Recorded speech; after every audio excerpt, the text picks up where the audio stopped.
Olá a todos, sejam muito bem-vindos a esse webinar, o webinar Acelerando o Caminho Rumo ao Dano Zero, com tradução simultânea disponível.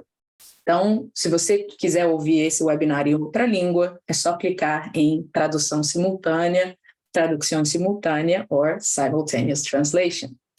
Eu sou Laís Junqueira e é um prazer moderar o webinar de hoje, esse painel que vai acontecer com 3 especialistas em saúde da América Latina, Brasil, Estados Unidos, com abrangência global. E o nosso objetivo nesse encontro é compartilhar desafios e aprendizados dos workshops sobre dano zero que foram realizados na América Latina. Foram mais de 800 profissionais participando desses workshops em 32 instituições que geraram mais de 700 páginas de relatórios. E o nosso objetivo hoje é justamente compartilhar esses desafios, esses insights com vocês, ouvir desses especialistas quais são as estratégias, caminhos e dicas que eles estão utilizando para acelerar o caminho rumo ao dano zero. E, claro, isso tudo como parte da nossa iniciativa Perspectivas sobre o Dano Zero na América Latina, que é capitaneada pela Elsevier e pela Joint Commission International. Como é que vai funcionar o nosso encontro hoje? Eu vou fazer uma pergunta relacionada aos workshops para cada um dos participantes e cada membro do painel vai ter oportunidade de compartilhar sua experiência, seus insights nessas 3 áreas, grandes áreas, que são a Elsevier, a Joint Commission International e aqui a gente tem hoje a Redditor, representando as instituições de saúde. As perguntas vão ser referentes à jornada de qualidade e segurança do paciente que foi usada nas discussões do workshop do Dano Zero. Aqui vocês podem ver como é essa jornada. A jornada ela começa com o engajamento da comunidade e passa por vários pilares até chegar em pesquisa e melhoria contínua. Hoje, o foco dessa primeira parte é falar sobre engajamento da comunidade, gestão da informação e educação e habilidades dos profissionais. Então, antes de começar as minhas perguntas, eu queria apresentar as nossas participantes do painel, é o painel feminino hoje que a gente tem. A primeira participante, doutora Elideia Lima, que é diretora assistencial de qualidade corporativa da Redditor. Oi, Elideia, tudo bem? Olá, boa tarde a todos. Tudo bem, Laís? Prazer estar aqui. Um prazer. Nossa segunda painelista é a Francine Westgard, ela é a consultora principal da Joint Commission International para a América Latina. Hello, Francine, good morning. Hello, everybody, and thank you. Muito obrigada, Francine. E temos também a nossa Daniela Naranjo, que é gerente de Value Based Healthcare da Elsevier para a América Latina. Bom dia, Daniela.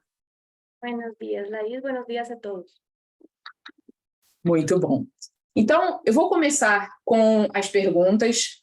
Para todos que estão participando, todos os ouvintes, vocês podem escrever perguntas no chat e eu vou tentar encaixar as perguntas de vocês durante esse painel.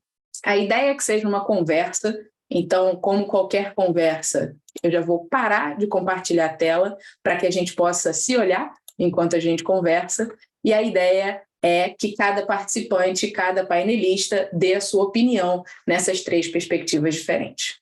Então, a gente vai começar falando do primeiro pilar.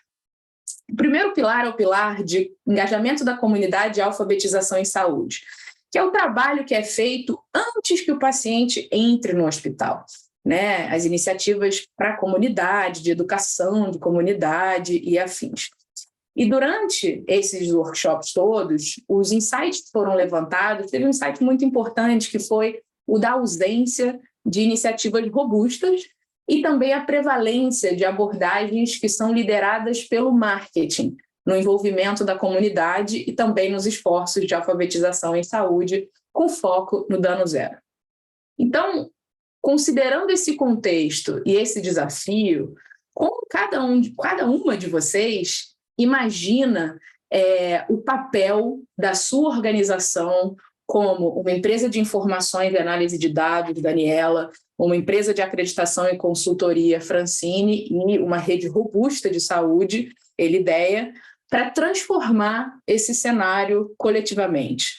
Como é que a gente pode priorizar estrategicamente o envolvimento da comunidade, apesar da presença, a gente tem a prevalência de fake news? Como é que a gente consegue, então, aproveitar o potencial dessas iniciativas, dessas atividades, para também gerar o engajamento da equipe profissional? Será que vocês podem compartilhar um pouco das perspectivas que vocês têm em relação a esses obstáculos e como vocês estão avançando, pretendem avançar ou já viram em algum outro lugar algumas iniciativas que podem apoiar o público? E eu vou começar perguntando para a Francine. Thank you. And I would like to take this moment also to thank Elsevier for the opportunity to participate in this webinar. And I'd also like to thank my fellow panelists for being able to participate in this.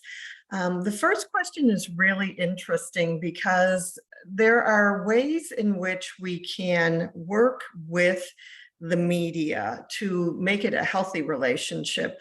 So I'll give an example. Prior to the pandemic, when we were all very focused on flu vaccines and flu campaigns, when we knew that flu season was coming up, there were some organizations that I worked with that actually used the media in a positive way, and they would put together messages with the media and promote the benefits of having a flu vaccine.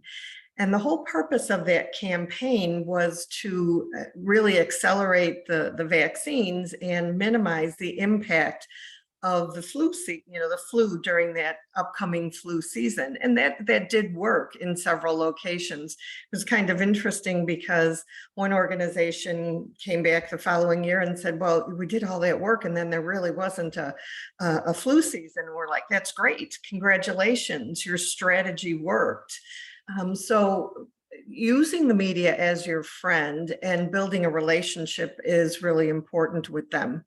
And then as far as working with your staff, the thing that we really encourage is education, education, education.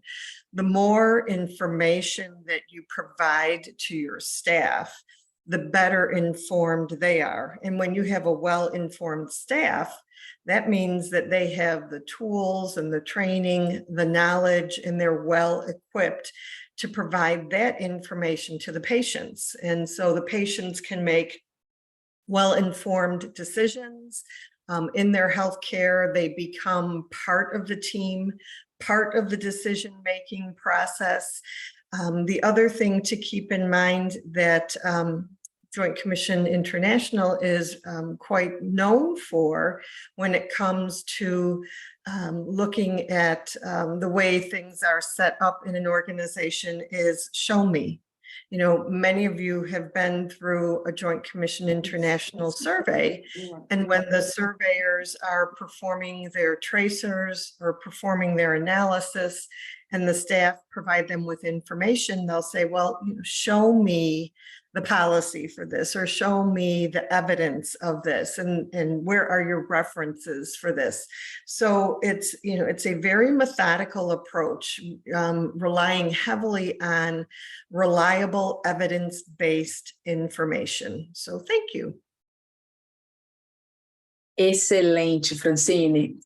Eu vou aproveitar o gancho da parte de mídia e também da parte de educação de profissionais e vou voar para o Brasil, porque no Brasil a gente tem uma figura, né, na área de vacinação chamada Zé Gotinha, que é uma figura que, enfim, a gente cresce ouvindo uma campanha de vacinação excelente no Brasil. O Brasil é referência em vacinação, então eu vou me dar o direito de voar direto para o Brasil. Doutora Elideia, é com você.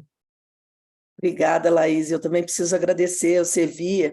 Nós já fizemos 5 workshops, temos ainda mais 2 programados, mas a Rede Redditor hoje tem 73 hospitais no Brasil, em 13 estados do Brasil, né? Então são várias realidades diferentes aí que nós temos. E eu concordo demais com a Francine quando ela disse que a gente precisa primeiro capacitar os nossos profissionais. Acho que esse primeiro pilar ele é mais desafiador, mas eu confesso que o terceiro, né, quando a gente fala de educação e habilidade dos profissionais, é a base para que a gente consiga fazer essas mudanças. Então, a gente viu muito claramente isso na ferramenta aí do workshop, porque foi uma didática que fez com que todo mundo repensasse mesmo o caminho do rumo ao dano zero. Todo mundo tem esse desejo e a gente sabe que ainda estamos distante, infelizmente, né? Na realidade da Redditor, a gente tem 16 hospitais acreditados pela JCI. Essa ferramenta ajuda muito também para que a gente tenha esse aprendizado. Mas o que a gente fez de primeiro momento, depois dessa análise do workshop, era entender que a curadoria dessas informações também era importante. A gente aprendeu muito com a pandemia. A Francine trouxe um exemplo aí da questão das vacinas, mas a gente aprendeu também a informação, né? Isso que a gente está fazendo há 3 ou 4 anos atrás, a gente falaria que só dava para fazer se estivéssemos todos no mesmo ambiente, né? E a gente aprendeu. Mas a velocidade dessa informação também trouxe o que a Laís já comentou, fake news. Então, nós montamos uma área de curadoria dessas informações para que a gente tentasse trazer para a população, nesse pilar de conscientização da população, uma linguagem mais acessível. Tirar aquela nossa linguagem científica e técnica por uma linguagem mais apropriada. E aí usamos algumas ferramentas. A gente fez um treinamento sobre storytelling para as pessoas aprenderem a contar histórias, porque talvez assim os pacientes entendessem melhor dos riscos que a gente faz. Então, todo ano a gente reforça o movimento que importa para você no mês de junho. A gente usa a campanha O que importa para você o ano todo. Isso também é uma maneira de trazer o paciente para a nossa linguagem, porque, por vezes, para nós, o importante é aquele caminho para prevenir o tromboembolismo, e ele fala, eu não quero sentir dor. Se você conseguir tratar a minha dor, amanhã eu prometo que eu vou caminhar, porque hoje eu ainda não estou conseguindo caminhar. Então, a gente acabou trazendo essas ferramentas de envolvimento desse paciente, rodas de conversa. No assunto prevenção de quedas, a gente entendeu que a nossa estratégia de falar com o paciente, muitas vezes a gente classificava corretamente, tomava todas as medidas, dava todas as informações e eles continuavam descumprindo. Quando a gente começou a fazer rodas de conversas, num determinado dia, num determinado horário, a gente convidava todos os pacientes que estavam podendo se deslocar para um salão e a gente procurava aquele que já tinha tido uma possibilidade de queda para comentar com os outros. E aí nós vimos que a gente reduziu o número de eventos, porque eles entendiam mais a linguagem do outro paciente do que a nossa linguagem. Tá? E aí também envolvendo os pacientes nos comitês de paciente, né? É uma estratégia que eu particularmente acho das mais difíceis, porque a gente precisa primeiro educar a nossa população para ela entender do que a gente está falando, não é todo mundo que você consegue envolver, assim também no round, a gente faz round diário em algumas unidades com a participação do paciente, mas não são todos os pacientes que conseguem participar ainda, então a gente incentiva que identifique quem são os pacientes, e aí sim usar a mídia social a nosso favor. Se vocês olharem, a Rede D'Or tem aí nas mídias sociais um canal de informação, que ela dá aí as informações dos assuntos, né? Nós estamos aí numa semana que teve prevenção de queda como ênfase, então a gente usa muito a mídia social para isso, e também divulgar as informações nas transparências dos dados. Nesse mês a gente está indo aí para a mídia mostrar os indicadores, é uma provocação, a gente entende, pelo menos no nosso cenário Brasil, né, Laís? Porque não é um hábito que todo mundo tem ainda a divulgação das suas informações. Então, infecção de corrente sanguínea, PAV, trato urinário, letalidade, lesão, queda, a gente começou a mostrar os resultados da rede para que a gente fale que um cuidado seguro tem que ser transparente, a gente tem que mostrar isso. Mas eu, particularmente, acho esse pilar um dos mais difíceis, porque envolver a linguagem nossa para o paciente e esse paciente engajado nesse cuidado, que ainda não é uma cultura dele, né? Verdade. Muito obrigada, doutora Lidéia. Enquanto você falava, eu li a matéria que saiu sobre os dados da Rede D'Or, e até o cuidado de como escrever a matéria jornalística. Eu lembro que a manchete é quanto menor, melhor. Porque o leigo, quando olha um gráfico e vê os números baixos, não necessariamente ele vai entender que quanto menor é melhor. Então, eu vi até esse cuidado, acho que é muito interessante trazer esse exemplo. Vou voar para a Colômbia. Daniela, me diga, quais são a sua perspectiva sobre o assunto? Bueno, quiero empezar por decir que estoy de acuerdo con lo que mencionaba la doctora Lideia y también Francine.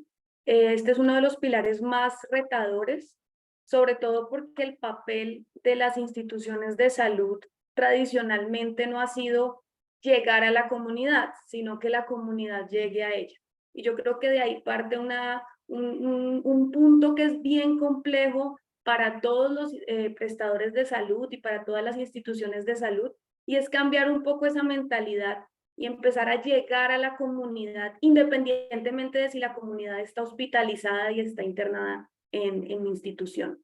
Ese es un primer punto que siempre es retador, y es ese cambio de chip que deben hacer las instituciones y que varias las están haciendo. Sabemos que Rede D'Or está haciendo varias iniciativas en este aspecto. Sabemos que otras instituciones en Colombia, en Perú y en otras partes también lo están haciendo, pero ya es un primer punto que es complejo. El segundo que también se tocaba es el contenido y la información. No solamente tenemos problemas de informaciones falsas, tenemos una sobrecarga de información impresionante que no hemos tenido en otros momentos de la historia, y esto hace y además una accesibilidad a esa información mayor, lo cual hace que las personas, ahorita por ejemplo con ChatGPT, las personas lo que les responda a ChatGPT es palabra de Dios, prácticamente. Si ChatGPT lo dijo, siendo una inteligencia que está basada en un montón de información, tiene que ser cierto porque tiene mucha información.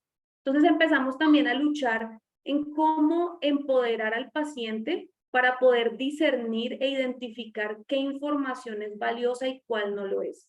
Y ese es un reto que va más allá de las instituciones de salud e inicia en la formación de las personas, que es un reto grande. Pero también en esa parte de contenido nos hemos dado cuenta que uno de los retos más grandes que hay en términos de participación y alfabetización de la comunidad es que el contenido clínico típicamente está en términos clínicos y no en términos que el paciente entienda y pueda identificar.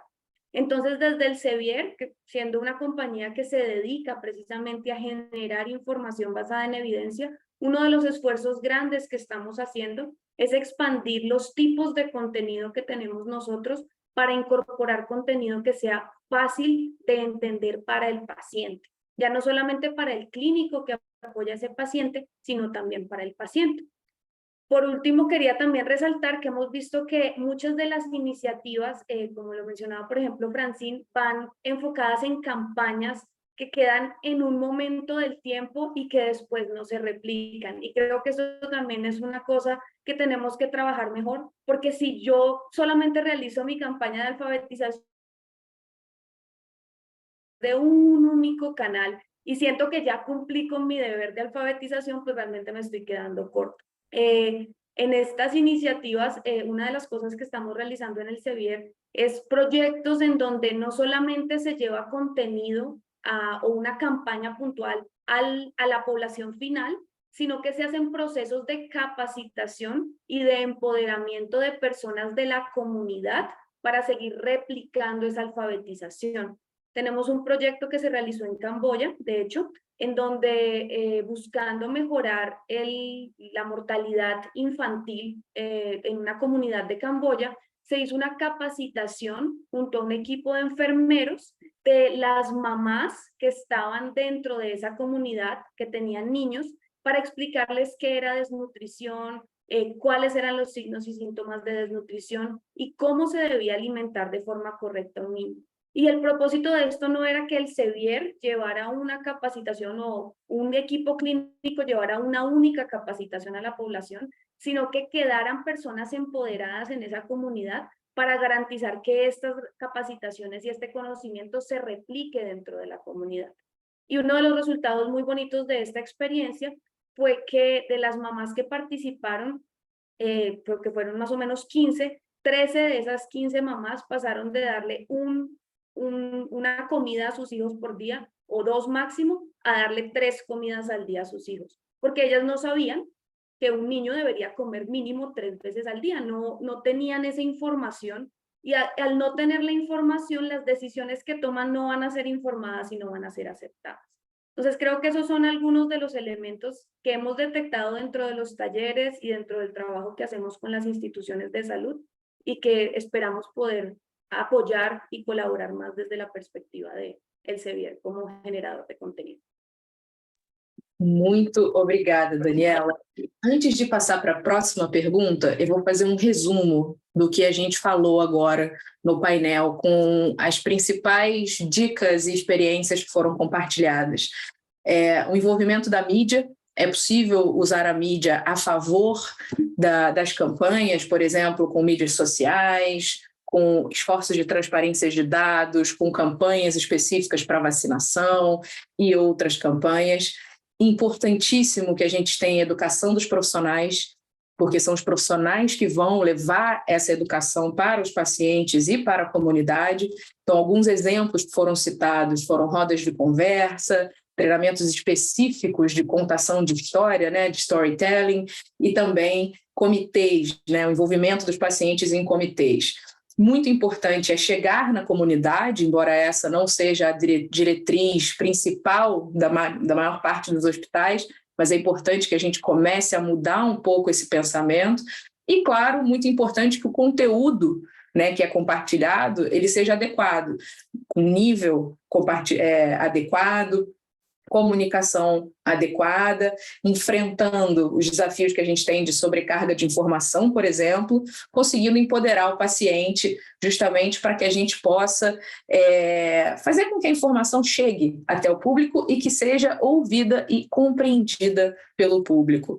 E também a outra ideia são projetos que capacitam e empoderam a comunidade, né, em si, para que a comunidade possa ser responsável pela sustentabilidade dessas iniciativas, para que elas sigam acontecendo, mesmo sem a influência de um fator externo, seja ele a Elsevier, a Rede Dora, a Joint Commission ou qualquer outro fator externo, que a comunidade possa usar esses fatores externos como apoio, mas que eles sejam a força motriz dos projetos. Então, a gente passa agora para o próximo pilar, que é o pilar de gerenciamento da informação. Aqui a gente começa a ter desafios mais relacionados a como a informação ela é gerida dentro da instituição. Muito focado, por exemplo, em políticas, procedimentos, como eles chegam à prática, como eles vivem dentro de uma instituição. E os principais insights que a gente teve durante os workshops foram relacionados à capilaridade do conteúdo das políticas e procedimentos, que é justamente como é que ele chega a todo mundo, o que acaba contribuindo para uma baixa adesão, como eu vou aderir a algo que eu não conheço, e uma lacuna entre a prática e o conteúdo dessas políticas. E surgiu também uma grande oportunidade de envolver a equipe nos esforços de desenvolvimento. Então, a primeira pergunta que eu tenho é: esses desafios que eu acabei de mencionar fazem sentido para vocês? Vocês já ouviram isso em outras instituições? É uma realidade de outros países e instituições? Em segundo lugar, como a gente pode pensar em estratégias para enfrentar esses desafios? Então, eu vou começar agora pelo Brasil, com a doutora Elideia. Então, Elideia, conta um pouco para a gente. Como é que você lida com a gestão da informação? Faz todo sentido, né, Laís? E também é um desafio. Não é à toa que vocês, na organização aí do conteúdo, trouxeram aí os pilares que são os mais desafiadores, claro. Eu sempre volto ao modelo de excelência da gestão, que fala que tem que ter uma liderança que conhece seu mercado e o cliente, traça a sua estratégia para atingir resultado. Só que tudo isso só acontece se eu tiver pessoas que executam os processos e transformam isso em informação. Então, nosso maior desafio está aí, conhecer os nossos processos, ter pessoas capacitadas, a gente vai falar isso no terceiro pilar, para a gente transformar tudo isso em informação. De novo, vou defender, Francine, o modelo da JCI, com o qual a gente sempre aprende muito, né? Porque a JCI faz uma premissa já de documentos obrigatórios da nossa prática. Então, ela já nos dá a diretriz do que a gente precisa capilarizar. E aí entram os desafios. Primeiro, ferramentas para fazer essa capilarização, porque a gente ainda tem na nossa realidade Brasil uma fragmentação muito grande entre o prontuário eletrônico e o depositório desses documentos que a gente está falando. E nem sempre, ou quase nunca, isso está integrado para facilitar, como Laís falou, o capilarizar a parte do princípio que eu sei o que tem e que esteja fácil de atingir. Então, acho que o primeiro desafio é a ferramenta, sim, a gente ainda tem aí o desafio de um instrumento que junte o prontuário com o depositório de documento. Depois, quando eu tenho tudo isso definido, integrar esses protocolos como os protocolos para tomada de decisão. Então, a gente usa muito aquela figura do protocolo gerenciado, que também a JCI nos provoca, quais são aqueles protocolos prioritários. Não adianta falar que nós vamos gerenciar todos os protocolos da organização. Hoje, na Redditor, nós temos 70 protocolos publicados para todos esses hospitais, mas a gente gerencia 5 ou 6. Esses são os nossos que, efetivamente, a gente acompanha para conseguir mostrar a melhoria, ligados aí às gravidades e às linhas de cuidado prioritária a nós. Mas a gente tem que, para capilarizar, mostrar para a ponta que esses protocolos devem ser usados para a tomada de decisão. E aí, quando eu tenho uma ferramenta que me facilite a integração do prontuário e uma tomada de decisão assertiva baseada nessa evidência, fica mais fácil até fazer uma outra ferramenta que eu também acho que é importante nesse pilar, que são as capacitações baseadas em simulações realísticas. Mas eu só vou conseguir fazer uma simulação realística se eu tiver um conteúdo, senão eu vou capacitar talvez errado, né? Então, acho que esse pilar é o pilar que traz para a gente aí a discussão de quais são as ferramentas de apoio à decisão clínica que nós precisamos, como essas ferramentas podem se integrar e como nós vamos convencer a ponta de que essa ferramenta, vindo para a minha área, né, não é um qualitês, não é uma linguagem que a gente só usa na qualidade para fazer acreditação.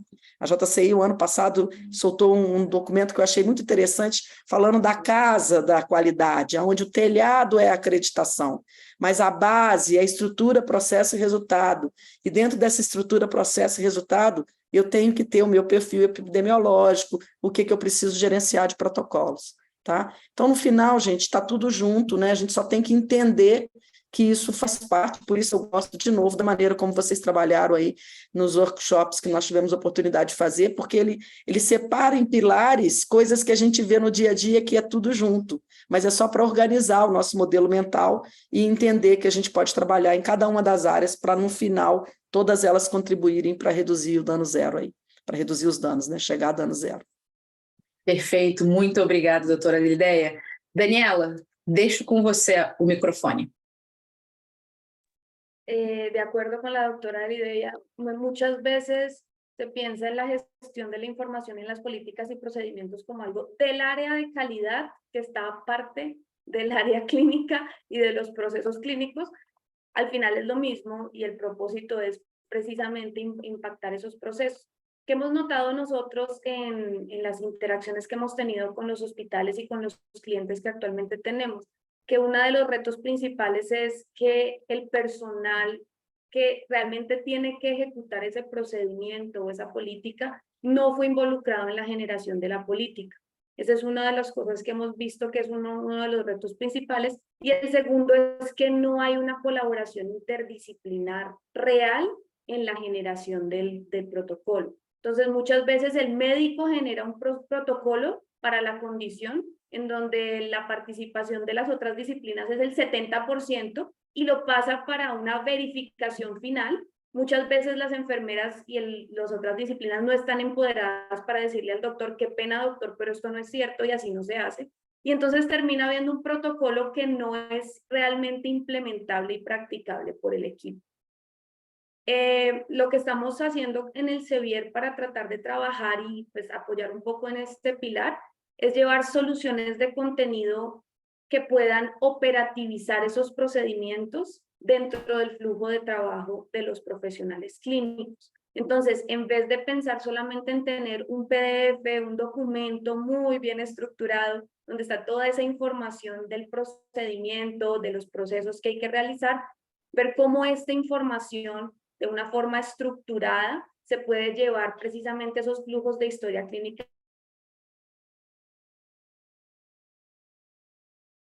utilizar en la práctica. Y otro elemento que estamos trabajando ahora es también empezar a hacer talleres y empezar a hacer trabajos con las instituciones, trayendo el concepto de salud basada en el valor. Porque cuando uno empieza a revisar el concepto de salud basada en el valor, que muchas veces se simplifica, bajemos los costos e incrementemos la calidad y ya tenemos salud basada en el valor, pues realmente pues eso no nos dice nada.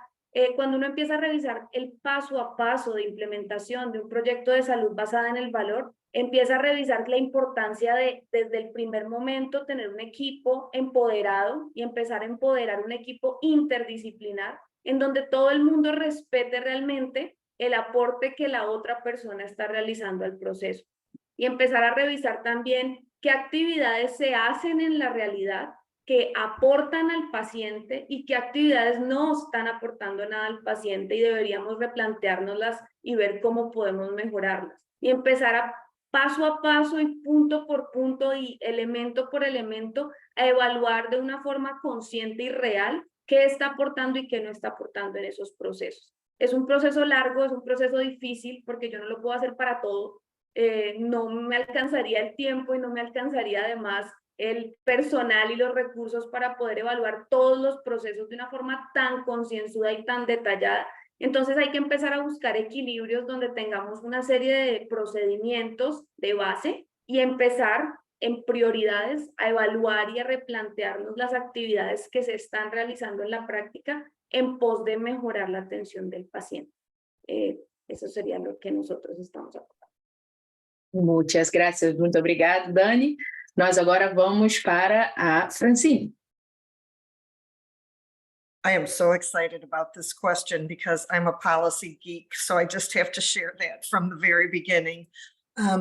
We all know that policy drives behavior, and so you have to have good, strong documents in place, not just policies and procedures, but clinical pathways, guidelines, protocols, because all of those are important support tools for the staff that are delivering clinical care. So think about how fast healthcare technology is moving forward. And we, the humans, we're moving a little bit slower than the rapid pace of the technology improvement. So think about the physician that has a patient and they need to prescribe an antibiotic nowadays. Which antibiotic do they choose? What tools are in place for them in the electronic medical record or in the reference materials that they have. Once they've selected the correct antibiotic, what happens next? Are there any follow-up tests that need to occur? What should the other staff be watching for as far as reactions, both positive and negative? So all of these things are really important, and they should be driven by the documents that the hospital writes. What are some of the biggest challenges that we see when we're out consulting with organizations? Documents are out of date. References are old. Frontline staff aren't well informed of the documents. The larger and the more complex the organization, the more difficult it is to fully implement the processes that the documents define and describe. So think about all of that, and how do you educate the staff, including those that aren't there on the day shift, typically when the educators and the managers are? How are you getting to the folks that are working the off shifts, that are working the weekends only? So, these documents drive behavior.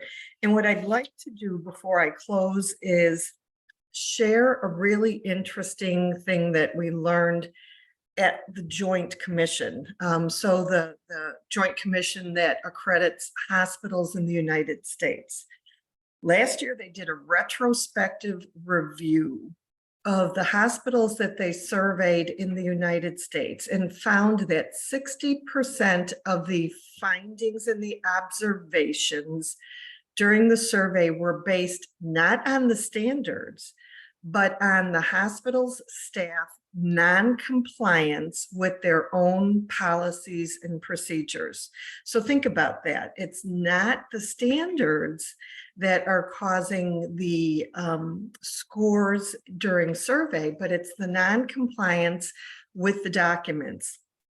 Our standards are merely a framework for leadership to use, and we say, you have to have a process in place. Or as Dr. Lima said, we have certain documents or certain standards that require that you have a document to support it. So it's really developing healthy, hearty, meaningful documents. That's a whole skill set in its own. I mean, somebody that can write a good policy is worth their weight in gold, because you don't want it to be too wordy, but you want it to be clear and concise enough that staff that's working the first time unsupervised on a weekend night shift can go to that document, determine what they're supposed to do, and then successfully deliver that care based on the description in the policy, the procedure, the guideline, or the protocol. So I could go on about this for hours, but it is so essential to have a good, strong support document program in order to help your staff deliver safe care. Perfeito, muitíssimo obrigada, Francine. Eu vou fazer agora um apanhado geral das respostas, assim como eu fiz anteriormente. Então, a gente tem como destaque as ferramentas, mas a necessidade de ferramentas que se integrem no fluxo de tomada de decisão e no fluxo de trabalho dos profissionais.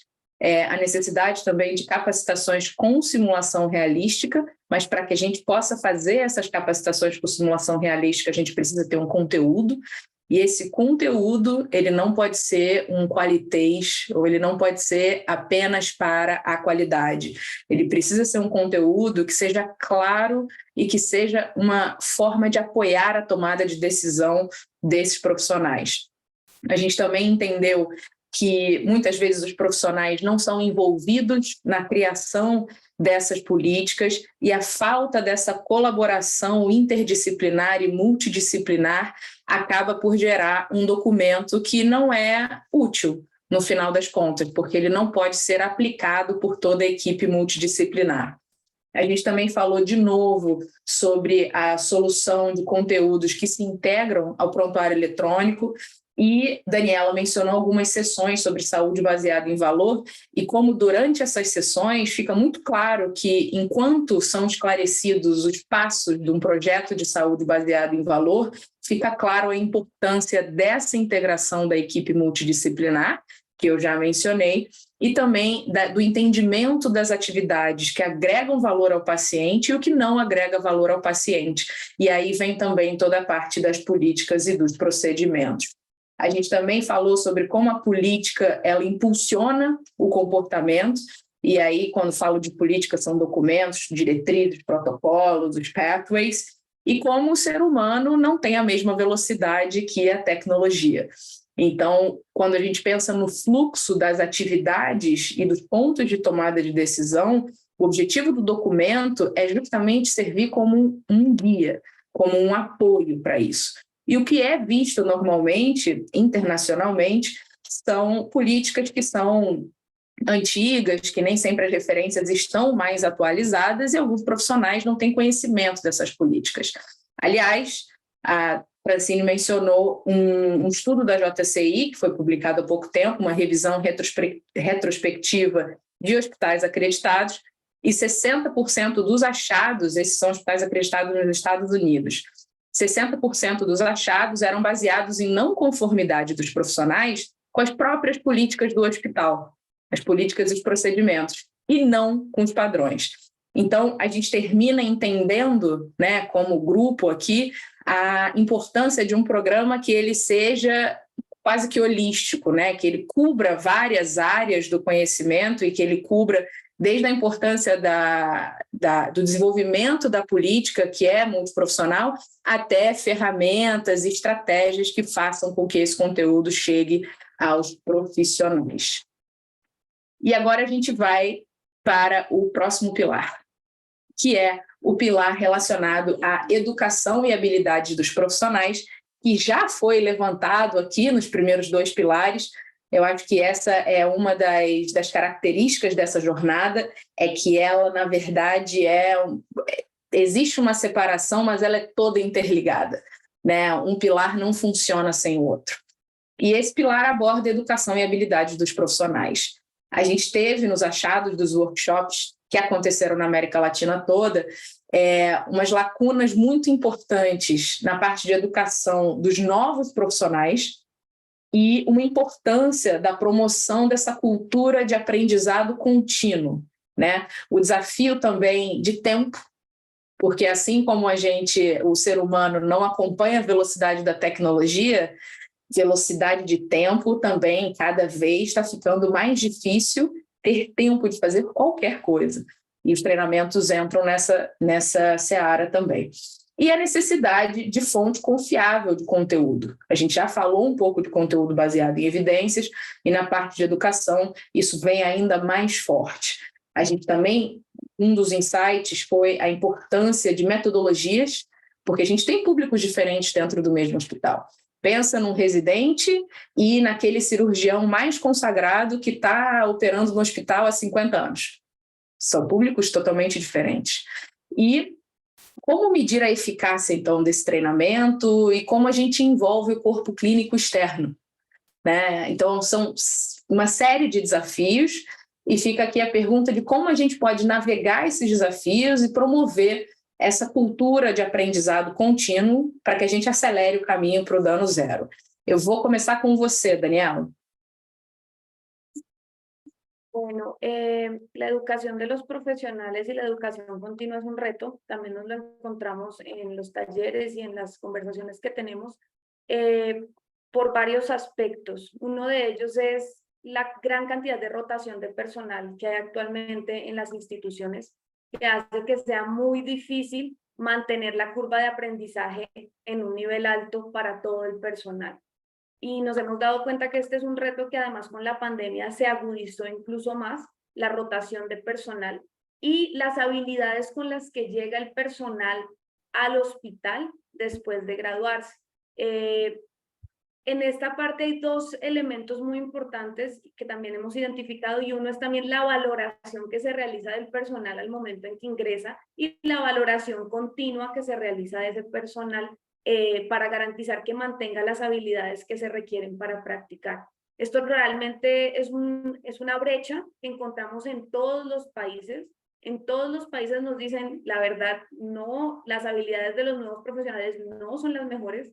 Las personas llegan y yo pues hago una valoración inicial, reviso una hoja de vida, de pronto hago unas preguntas básicas, pero no cuento con herramientas que realmente me permitan estar validando constantemente que esas capacidades son las mejores. Entonces ahí hay una brecha importante y que creo que estamos trabajando todos en ella, estamos aprendiendo también cómo hacerlo de la mejor manera, porque realmente si no sabemos de dónde debemos partir para educar, no vamos a poder tener educaciones eficientes. Esa es una primera parte. Y en cuanto a la educación, más o menos lo mismo que pasa con la comunidad, cuando hablábamos de la participación y alfabetización de la comunidad. Creo que dos retos grandes que tenemos son, uno, los formatos de educación. Antes todo era presencial, después de la pandemia queremos todo virtual, y resulta que hay personas que aprenden de distintas formas y entonces ninguna de las dos debería ser exclusiva porque las personas pueden requerir partes de uno, partes de otro, combinaciones.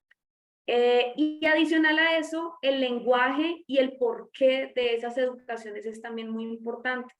Se asume que si yo hago una educación sobre una estrategia específica para urgencias y la hago, todo el mundo debería entenderla como la hice porque todos son profesionales de la salud, pero el médico es un profesional muy distinto a la enfermera, el fisioterapeuta es un profesional distinto y además tenemos el personal administrativo que hace juega un papel súper importante en el proceso del paciente y que muchas veces ni siquiera está involucrado en esa educación. Entonces creo que hay tres elementos que me parecen importantes. Uno es cómo estamos midiendo en dónde está el personal para iniciar la educación. Nosotros estamos trabajando en algunos proyectos para eso. De hecho, con Hegidor estamos trabajando en uno. El segundo es cómo estoy garantizando que estoy llegando de la forma correcta a todo el personal.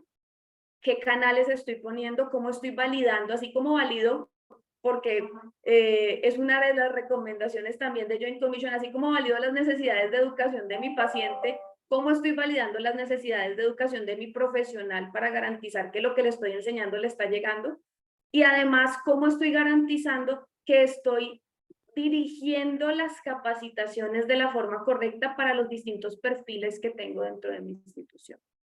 Nosotros como el CEBIER tenemos una experiencia grande en la academia, creo que es donde más experiencia tenemos y más reconocimiento tenemos, y estamos tratando precisamente a partir de herramientas con distintos formatos y demás, buscar formas de apoyar más esa educación continua en el hospital, ya no solamente en la academia y garantizar esas habilidades iniciales, sino continuar esa educación del personal.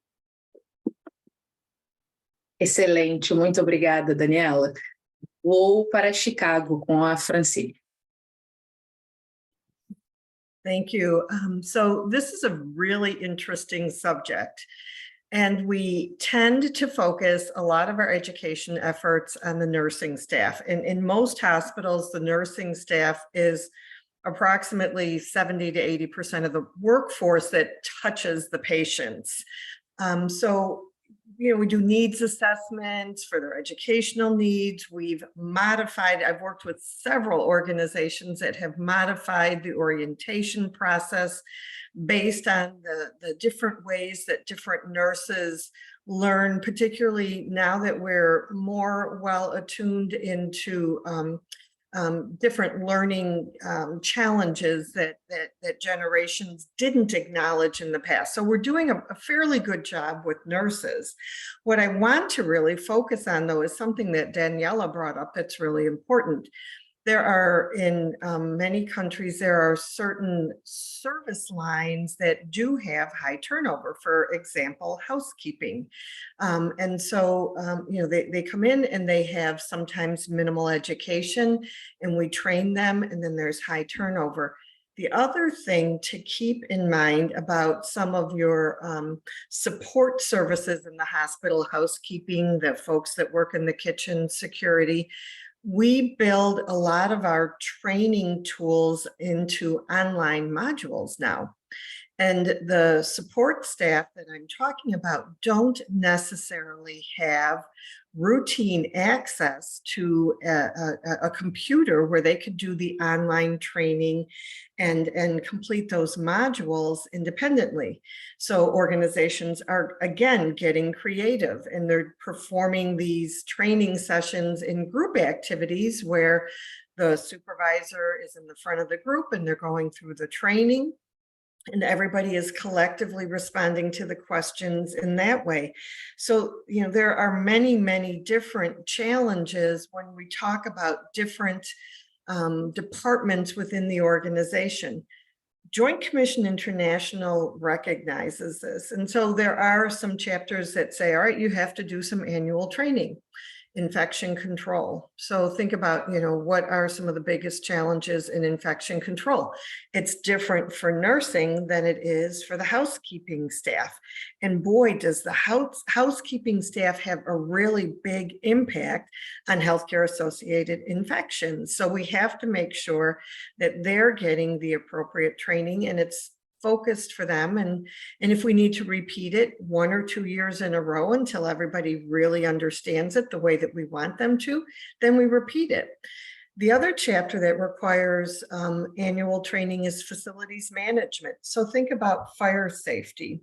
I've been a consultant for Joint Commission International since 2007. And when I first started, during surveys, we were real happy if everybody could show us, if the healthcare organization could show us that 100% of the staff had attended a fire training class or a fire safety class. That's no longer good enough, because just showing up and sitting in the back row or attending the training doesn't necessarily mean that you actually comprehended what was being taught to you and that you can actually go out and do it. So now we require that every staff should be able to demonstrate how they would evacuate a patient. And so organizations that I'm working with are now focusing their fire safety training in a very different way.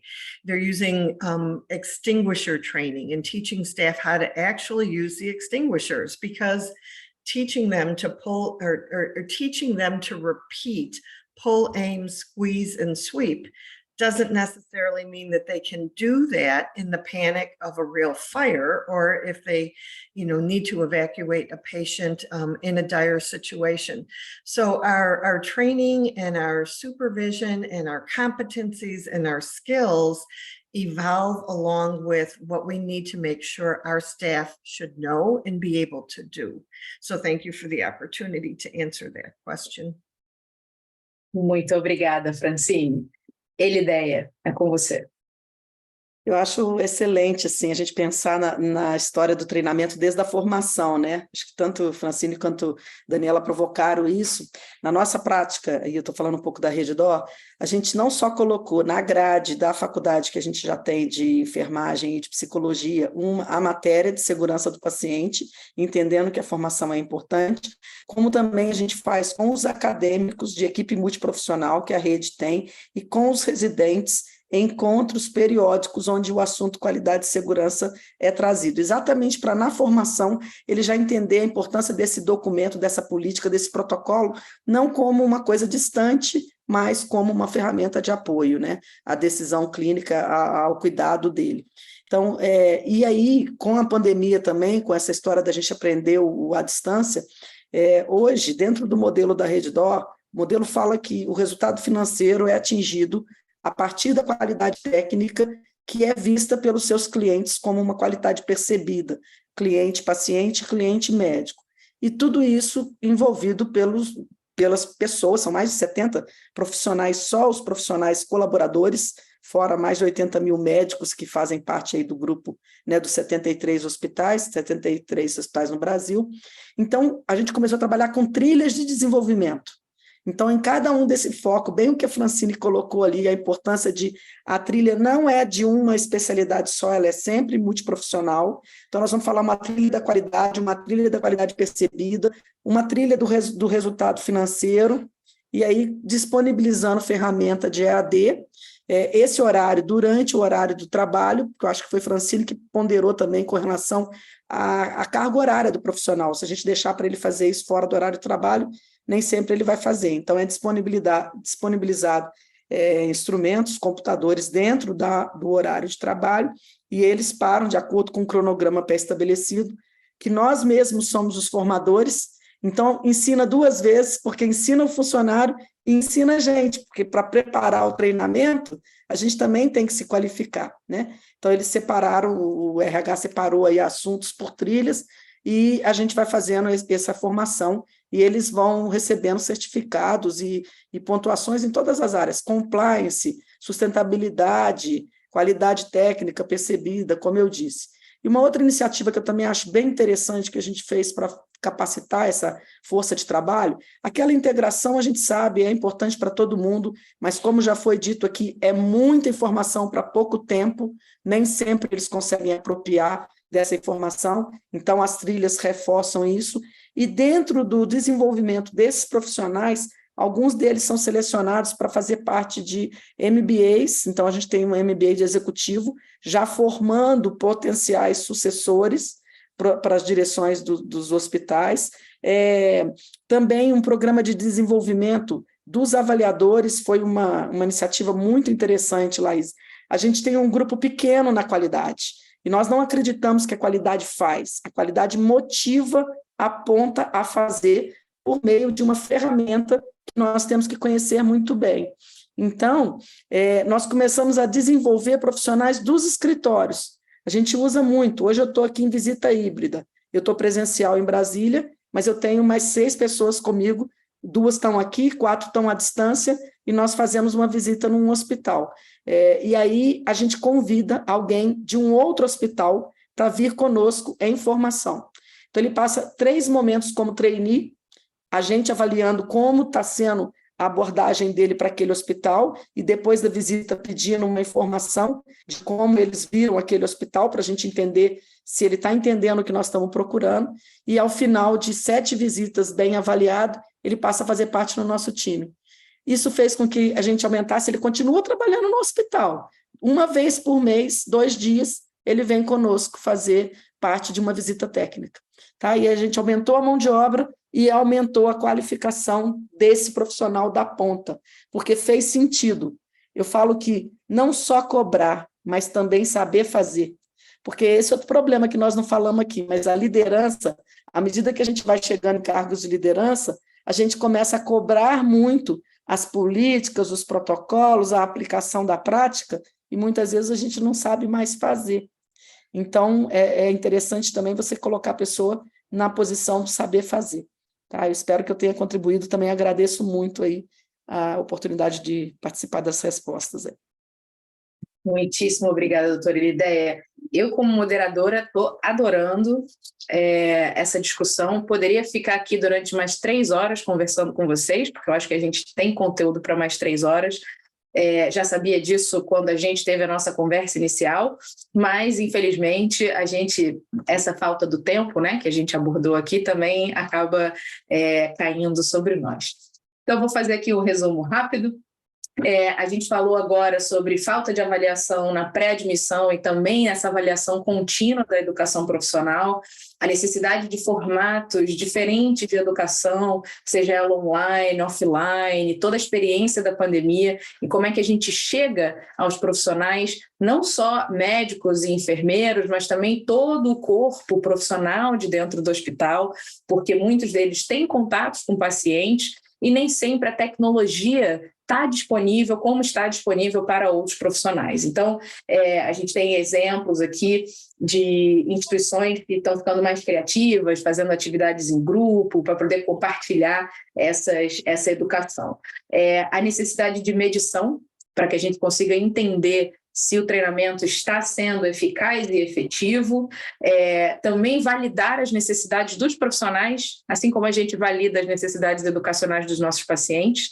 Acho que os profissionais também merecem essa atenção para a gente validar as necessidades deles. A gente sabe que o trabalho com a enfermagem, veio até aqui um comentário no chat, que a enfermagem normalmente é bastante engajada em treinamentos e também é engajada na adesão das políticas e do procedimento. São cerca de 70%, né, dessa força de trabalho que entra em contato direto com o paciente, mas que os outros profissionais, por exemplo, os profissionais da higiene, os profissionais dos serviços de apoio, né, segurança, a gente acaba tendo uma rotatividade muito alta e fica muito difícil de treiná-los. Alguns padrões que, para quem faz parte do processo de acreditação da JCI, já sabe até de cor os padrões de FMS, de SQE, que avaliam, por exemplo, segurança em caso de incêndio, e como algumas instituições agora estão fazendo treinamentos com os próprios extintores. Então, não é só você lembrar do passo a passo da utilização do extintor de incêndio, mas você usar o extintor para entender, porque numa situação de pânico, você precisa ter esse teste, essa simulação que foi feita. A importância do treinamento desde a formação, incluindo a segurança do paciente como matéria para residentes, para internos, e como isso ajuda ao profissional já crescer, né, já se desenvolver na carreira de uma forma que tenha a segurança do paciente e a qualidade em mente já dentro do próprio DNA. A gente também falou sobre a iniciativa da Redditor de trilhas de desenvolvimento, que são trilhas multiprofissionais e que tem como objetivo educar os profissionais no tema e não necessariamente só nas suas especialidades, mas sim no assunto, no tema. Isso acaba tendo como resultado não só a educação do colaborador, mas também a educação continuada dos educadores que precisam relembrar aqueles conteúdos para poder repassar para os colaboradores. Além disso, a Redditor também tem uma iniciativa de um MBA, justamente para a sucessão de liderança, porque educação de profissionais não é só a educação dos profissionais do corpo clínico em contato direto com os pacientes, mas também da liderança de todos os profissionais da instituição, e como existe essa noção, esse conceito de que a qualidade ela motiva, né? A qualidade não faz. Então, é muito importante envolver a equipe nas visitas técnicas e em outras atividades da qualidade. Olha, eu estou muito feliz com esse painel. Foi um prazer compartilhar minha tela com essas 3 profissionais que eu já conheço há muito tempo, mas que sempre que eu ouço vocês falarem, eu sento, abro meus 2 ouvidos da maior forma possível, sempre com caneta e caderno na mão, e eu anoto tudo que eu posso, porque realmente foi muito bom ouvir vocês. Eu só tenho a agradecer. Aqui no comentário, o chat, vocês podem ver o chat, parabéns, parabéns, parabéns, todos gostaram muito do webinar, então fica aqui meu agradecimento, e se você gostou dessa intervenção, desse encontro, na quinta-feira, daqui a 2 dias, a gente tem outro encontro para discutir os outros 3 pilares da jornada de qualidade e segurança do paciente. Eu não vou perder, até porque eu vou moderar. Se eu fosse você, eu também não perdia. Então, Elideia, Francine, Daniela, muitíssimo obrigada, e fica aqui também um agradecimento a toda a organização Deus Evir e também às nossas intérpretes, que fizeram com que a gente parecesse muito inteligente em várias línguas hoje.